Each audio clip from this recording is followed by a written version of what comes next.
Bem-vindos a mais um vídeo. Aqui inicia uma série crítica ao Nicolau Maquiavel, pensador florentino que viveu nos séculos XV e XVI. Mais precisamente, segundo a perspectiva do professor Olavo de Carvalho, a quem eu tenho críticas, mas essas críticas não são objeto desta exposição. O Olavo de Carvalho, ele nasceu em 29 de abril de 1947 e faleceu no começo do ano de 2022. Inclusive, um mês antes do seu falecimento, eu tive um atrito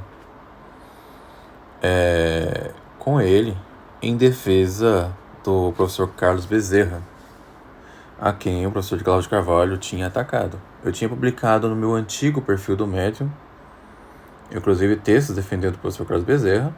Eu faria de novo, tá? Não vou negar. Mas os textos acabaram se perdendo porque eu tinha apagado meu perfil.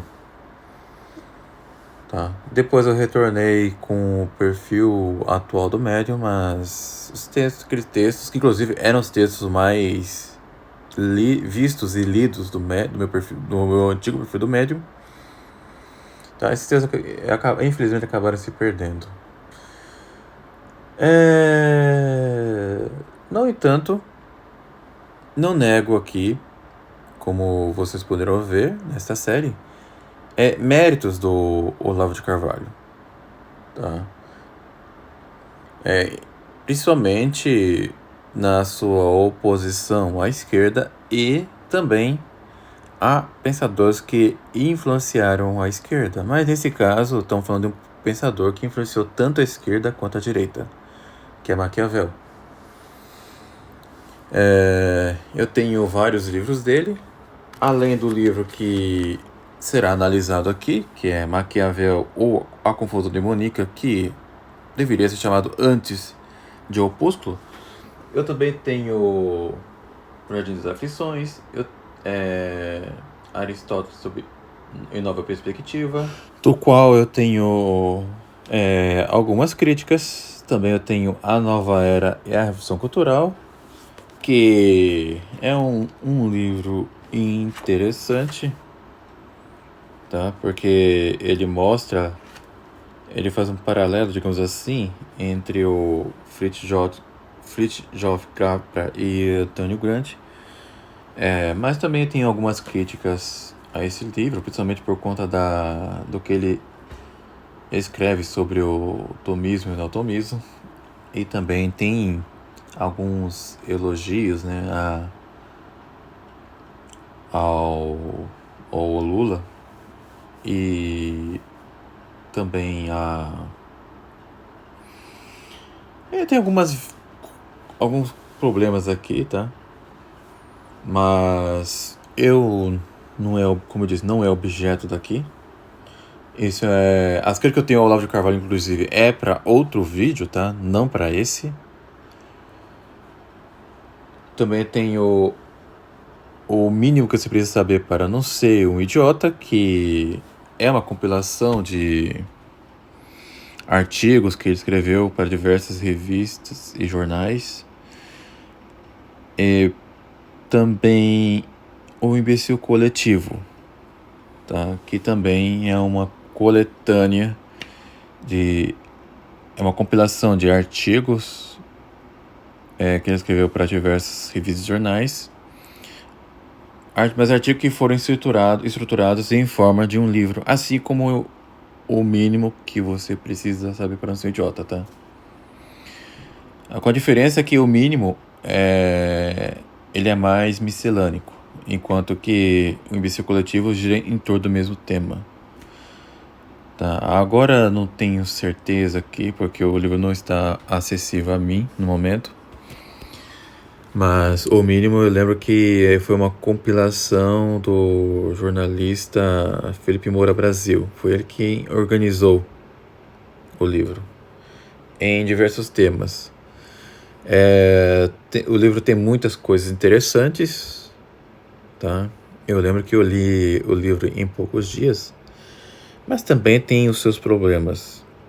O Olavo de Carvalho, ele não, digamos assim, quando o assunto é filosofia, ele não é alguém que prima pela ortodoxia, digamos assim, tá? Ele realmente era um pensador que, apesar de ser muito erudito, é um dos autores mais eruditos que eu conheço, que eu já conheci, inclusive. No entanto, ele era demasiado eclético, tá? Ele era bem eclético. E como pensador católico, ele também não era muito ortodoxo, tá? Não era muito ortodoxo. No entanto, isso não o impediu de escrever obras com lampejos de genialidade, tá? Ele era realmente um pensador muito sagaz. E quando ele escreveu o livro, o Opúsculo, na verdade, Maquiavel ou A Confusão Demoníaca, ele escreveu de maneira muito inspirada. Ele foi muito esperto, digamos assim, e foi muito feliz nessa sua empreitada em criticar, refutar e destruir não só Maquiavel, como qualquer pretenso elogio à sua obra, tá?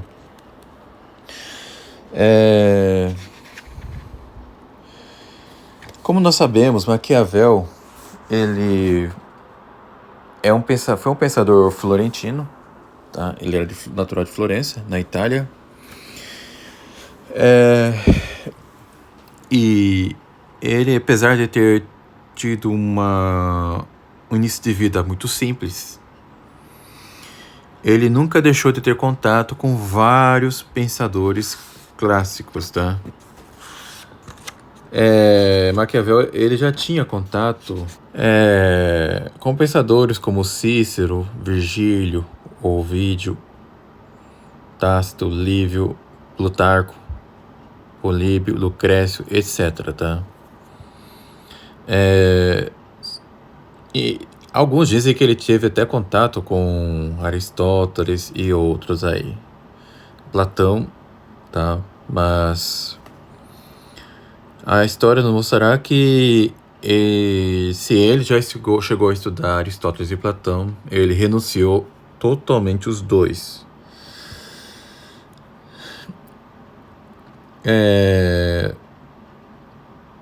Maquiavel, quando ele era mais jovem, ele era muito admirador de Lorenzo de Medici. Lorenzo de Medici, ele era considerado uma espécie de herói em Florença, tá? Porque ele teria resistido às investidas do então Papa Sisto IV. É bom lembrar que foi um período muito conturbado para o papado, tá? O que favoreceu diversas narrativas muito negativas com respeito a esses papas. Se esses papas eram realmente esses monstros descritos por alguns historiadores, tá? E contudo negado por outros historiadores eclesiásticos, isso são outros 500. Eu não estou aqui para julgar se eles realmente foram isso. Eu já li historiadores que atestam isso e já li outros historiadores e apologistas que negam isso. No entanto, tá? Dentro do material a qual eu tenho acesso, eu prefiro suspender o meu juízo. Tudo bem? Espero que sejam compreensivos. Mas o fato é que a narrativa que se predominou realmente é de que os papas eles eram corruptos, eles faziam más alianças políticas. E no caso particular de Sisto IV, por exemplo, é que realmente realizou várias investidas contra a província de Florença, que era a terra natal do então Maquiavel. Maquiavel, então, ele viveu nesse contexto em que os papas, segundo dizem, eram corruptos. Tá? Maquiavel, ele se declarava católico, tá? No entanto, dizem que esse período que ele viveu muito aborrecia ele. E uma das personagens da época que ele admirou e do qual ele foi contemporâneo foi o pregador dominicano Girolamo Savonarola. Tá? Savonarola, ele era um pregador exemplar, tá? Um dos maiores pregadores da época, em toda a igreja. E, no entanto, muitos dos seus sermões eram devotados a denunciar a corrupção do clero na época, inclusive dos papas. Tá? No entanto, o Lorenzo de Medici, ele não gostava do Savonarola, tá? Ele não gostava. E, no entanto, pouco antes de morrer, Lorenzo de Medici, ele, arrependido dos seus pecados, tá? E também da sua própria posição ao Savonarola, ele morreu se confessando com o próprio Savonarola, que ele era um sacerdote, né? Um sacerdote dominicano. Passou um tempo, os Medici, eles deixaram o poder, porque Lourenço morreu, e o filho de Lourenço, que foi o Piero de Medici, que tinha um temperamento muito frágil, acabou abandonando o lugar, tá? Principalmente depois que o rei Carlos VIII invadiu a Península Itálica. Então, vendo que a região estava bem vulnerável, já que a governança da cidade estava vacante, então o então Papa daquela época, que já era Alexandre VI, tá? Que muitos dizem, Alexandre VI é um enigma para mim, tá? Porque ou ele é o Papa mais caluniado da história, depois de Bonifácio VIII, ou ele foi o pior Papa da história ao lado de Bento IX e João XII, né? Mas, como eu disse, não vou aqui tomar nenhum juízo, tá? Quando o assunto é história eclesiástica, não há nenhuma definição da igreja, então julgue como quiser.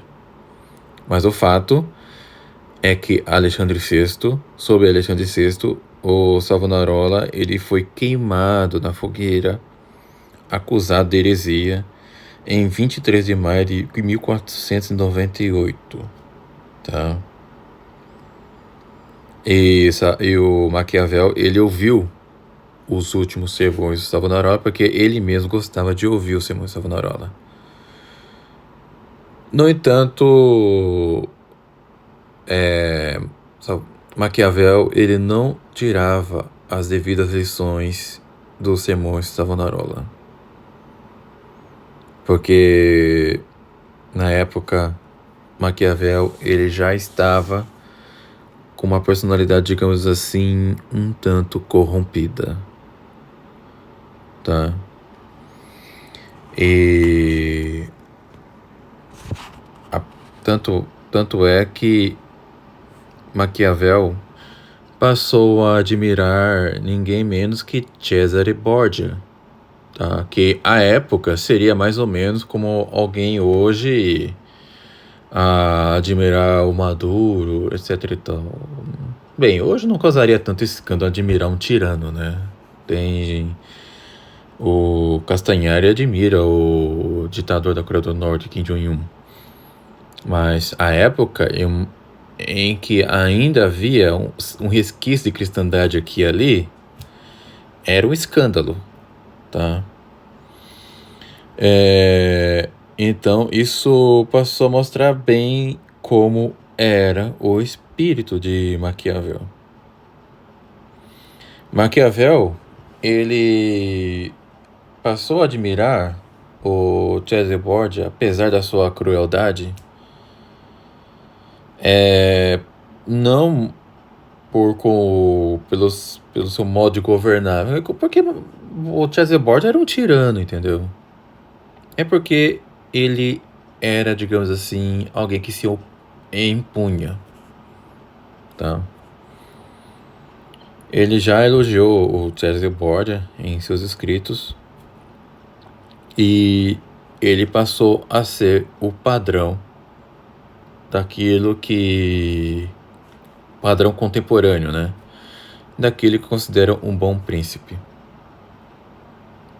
Um homem corrupto, um homem violento, um homem mentiroso, um homem traiçoeiro e filho de um papa que à época não tinha uma boa reputação, tá?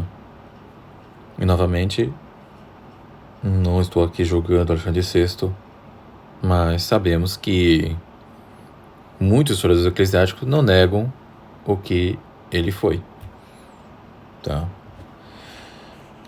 E assim, vamos tratar sobre a influência de Maquiavel nos dias atuais. Maquiavel, resumidamente, é o homem da filosofia dos fins justificam os meios. É o homem em que a prática deve sobrepor a moral.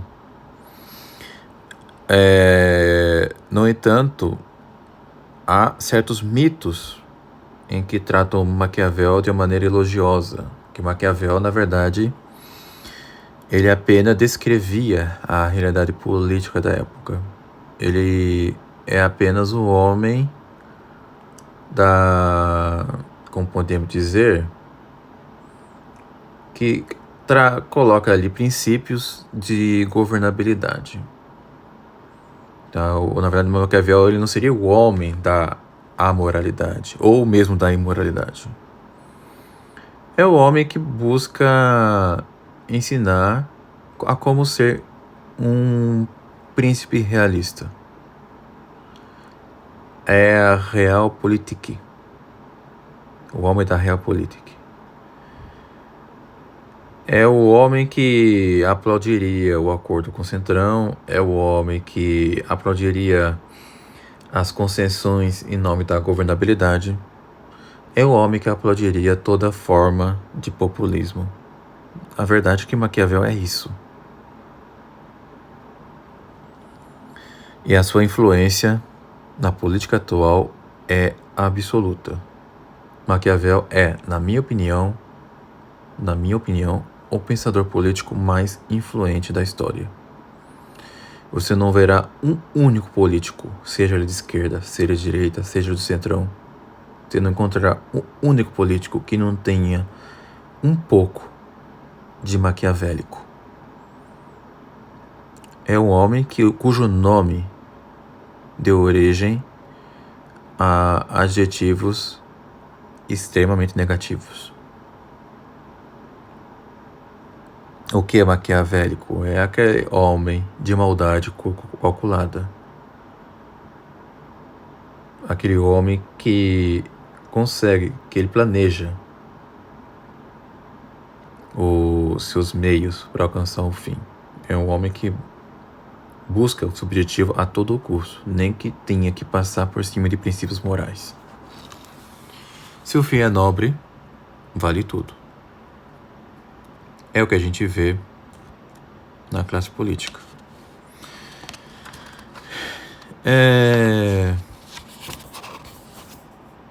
Então, essa, por enquanto, é a introdução do que eu tenho para expor. Nos próximos vídeos, eu começarei a resumir o opúsculo do Olavo de Carvalho, Maquiavel e a Confusão Demoníaca, porque é ele que vai servir de uma análise mais aprofundada do pensamento de Maquiavel. Também vou me servir do livro do Scott Hahn e Benjamin Weicker, A Politização da Bíblia, a raiz do método histórico crítico e a secularização da escritura, 1300-1700. Eu não estou de acordo com a posição desses dois autores frente à crise na igreja, tá? São dois, tanto que Scott Hahn, ele é muito ligado à renovação carismática, e o Benjamin Weicker, ele é um autor novozordo conservador, que no entanto tem livros muito bons, tá? Muito bons. Quando ele trata de ética e também a análise que ele faz de Epicuro e Newton no seu livro O Darwinismo Moral. Mas neste vídeo aqui eu recomendo A Politização da Bíblia, tá? E também o opúsculo do Olavo de Carvalho, Maquiavel ou A Confusão Demoníaca. Espero que tenham gostado. Pretendo gravar a continuação, tá? Esse vídeo eu só vou colocar uma introdução para preparar todos vocês, né, que estiverem interessados, a introdução do tema. No próximo vídeo eu vou tratar